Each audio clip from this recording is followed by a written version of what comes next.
Bueno, Jere, vamos a hablar ahora, no es un tema que solamente sacuda a los historiadores, sino a todos aquellos que valoramos el patrimonio cultural y que creemos en la importancia de la soberanía cultural de los países, ¿no? Vamos a hablar del robo de reliquias históricas iraquíes, un saqueo que ha dejado cicatrices profundas en la memoria cultural de Irak. Para entrar en detalle, Jere, ¿qué me puedes decir? Bueno, Priscila, este es un tema sin duda uno de los mayores eventos trágicos para lo que es la cultura de Irak. Estamos hablando de que se desapareció o se robó muchísimas piezas o muchísimos elementos que no son tan solo parte de la historia de Irak, sino que parte de la historia de la humanidad misma. Estamos hablando de civilizaciones súper importantes para la historia de la humanidad, como puede ser la sumeria, la acadia o la babilónica.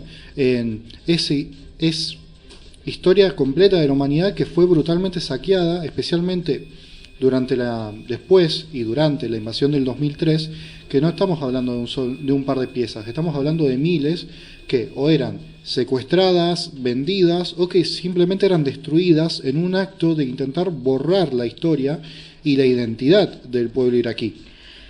Sí, pues es que uno de los eventos más desoladores ocurrió en el Museo Nacional de Irak en Bagdad durante los primeros días de la invasión estadounidense en el 2003. En unos días se robaron más de 15.000 piezas, o sea, imagínate, había estatuillas antiguas, tablillas cuneiformes, sellos cilíndricos, objetos que documentaban miles y miles de años de historia. Claro, y lo peor es que estos objetos terminaron en el mercado negro y fueron traficados a través de redes internacionales y vendidos a coleccionistas privados, incluso en subastas. Con total impunidad uno puede encontrar objetos actualmente que fueron robados de Irak, y recuperar esto es extremadamente difícil. Hubo un par de logros, pero estamos hablando de muy pocos. Más o menos solo el 10% de todo lo que se robó regresó a Irak. Sí, de hecho en el 2021 se recuperaron nada más 17.000 piezas que habían sido traficadas a Estados Unidos. La mayoría de ellas datan de la civilización sumeria, una de las primeras grandes civilizaciones de la humanidad, la primera, en realidad. Es un logro significativo, pero también nos recuerda que falta un montón por hacer. La magnitud del saqueo es tan grande que se dice que se pueden tardar décadas, si se llegan a recuperar todas las piezas, se pueden tardar décadas en recuperarse y rastrearlas. Claro, no es tan solo eso, sino que estamos hablando de un daño irreparable para la historia, tanto de la historia de Irak como para la historia de la humanidad. Ya en programas previos hablamos del juego de Ur, que hablaba de costumbres y el ocio, pero también de piezas importantes como la Carta de An-Nasir, que la Carta de An-Nasir nos indicaba que el comercio estaba verdaderamente avanzado, las leyes que tenían, que había jueces, que había tratados comerciales, que había escritura validando esos tratados. ¿Qué hubiera pasado si esa Carta de An-Nasir no se hubiera encontrado o se hubiera vendido en el mercado negro? Nunca hubiéramos sabido que la civilización sumeria tenía ese nivel de profundidad, ese nivel de avance. Imagínense cuánto más perdimos y nunca vamos a recuperar, y cuánta historia se pierde. Y también hay que pensar que hay gente que quiere que esa historia no se sepa en pos de eliminar la huella cultural, justamente en este caso de Irak. Sí, la verdad que encima hay componentes legales, la recuperación de las reliquias robadas involucra múltiples países, organizaciones internacionales, sistemas legales que quieren, como decía Jeremías, mantener estas reliquias donde están y no devolverlas. Las piezas son difíciles de rastrear y cuando se encuentran el proceso de repatriación es largo y lleno de obstáculos. Claro, la UNESCO ha estado involucrada en algunos de estos esfuerzos, pero la realidad es que el daño ya está hecho. Cada pieza que se pierde o que se vende daña increíblemente en la historia. Y no es solo de Irak, como decía antes, sino de toda la humanidad. Porque básicamente, como hablamos antes, casi todo lo que se encontró en Sumerio era lo primero de eso que se encontraba. Como la primera carta de queja comercial, como también hablamos en el programa audiovisual, la primera carta que indicaba procesos de fabricación y un pedido para una boda de muebles, que indicaban que era una civilización, porque era un pedido de una hoja que contenía una tabla cuneiforme de arcilla que contenía toda la información de pedidos de mueble para una boda, una situación que la vemos, incluso la sentimos como actual, en el pedido de voy a pedir al catering o voy a pedir a la organización de la boda que me prepare los muebles, con que me haga esto. Y eso es todo en cultura que se pierde para siempre y que nos saca en la posibilidad de entender. Eso es la verdadera tragedia.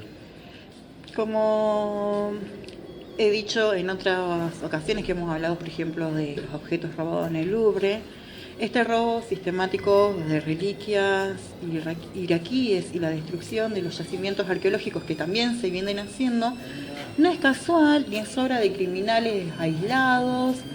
En realidad, para los países colonialistas, quitar la cultura es una forma de quitar la identidad de un pueblo. Entonces es lo que se trata de borrar, Esperemos que las piezas puedan ser restauradas a Irak porque es donde pertenecen, que es lo que siempre decimos. Definitivamente. Dale, gracias.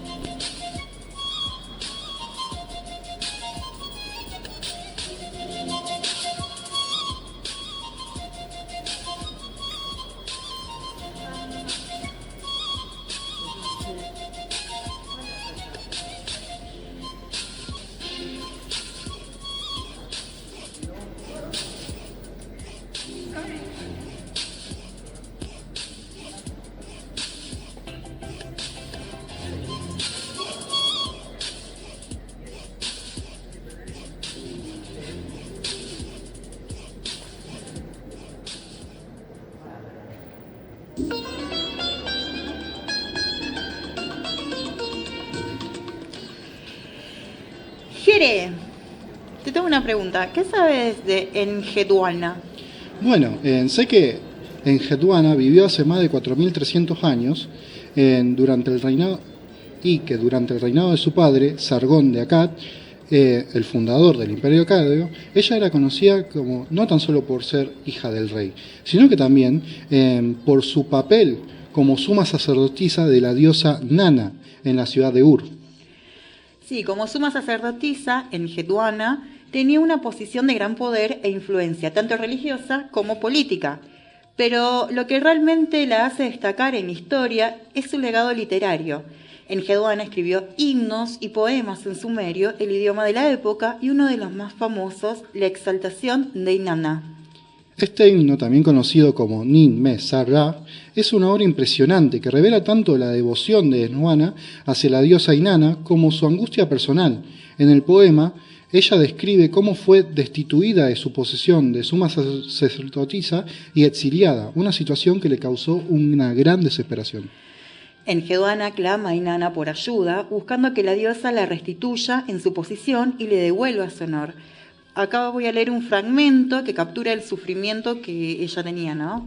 Yo, Enheduanna, no viviré en la casa donde solía habitar. Me he convertido en extranjera en el lugar de mi sacerdocio, y para Nana, el sacerdote, no me considera digna de ocupar mi lugar. Claro, este fragmento refleja la profundidad del conflicto que enfrentó. No se trataba de un conflicto personal o un conflicto físico, sino de una lucha política y espiritual en la que ella fue despojada de su poder y de su propia identidad. A mí me encanta pensar, algo que admiro mucho de los poetas sobre todo, es la manera que ellos tienen en expresar los sentimientos tan profundos y cómo hasta el día de hoy siguen vigentes.